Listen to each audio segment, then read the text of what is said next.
আসসালামু আলাইকুম everyone, this is Rabiya. সবাই কেমন আছেন? দেখতে দেখতে চলে আসলো পরিমাণ মতো, তারপর আর বেশ কিছুটা পেঁয়াজ স্পেশাল দিয়ে দিব। থাকছে বিরিয়ানি, আর এই বিরিয়ানিটা স্পেশালিটি হচ্ছে রাঁধুনির রেডিমিক্স বিরিয়ানি মশলা। দিয়ে দিলাম হচ্ছে 2 চামচ পরিমাণে আদা রসুন বাটা।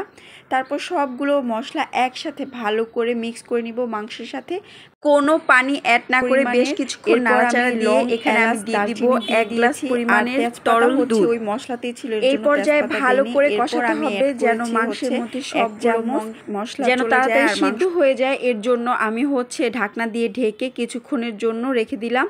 আস্ত কাঁচামরিচটা এখানে ব্যবহার করেছি যেন ফ্লেভারটা শুধু লাগে। মাঝখানে কয়েকবার আমি মাংসটা নাড়াচাড়া দিয়েছি, আর বলে কথা সহজে যে আমার মাংস চায় না, এর জন্য আমি কুসুম কুসুম গরম পানি দিয়ে সিদ্ধ হয়ে যাওয়ার পর আমি হচ্ছে একটা বাটিতে মাংসটা ভালো করে লো বেশ কিছুক্ষণ যাবত চালটা ভাজতে হবে যেন চালটা একদম ভাজা ভাজা হয়ে যায়। একদম যখন ফুটে ফুটে আসতেছিল তখন চালের মধ্যে দিয়ে দিলাম 1 গ্লাস দেখতে পাচ্ছেন কি চালটা একদম না হয়ে যাবে। ঢাকনাটা উঠিয়ে এরপর সাইডে করে রাখবো।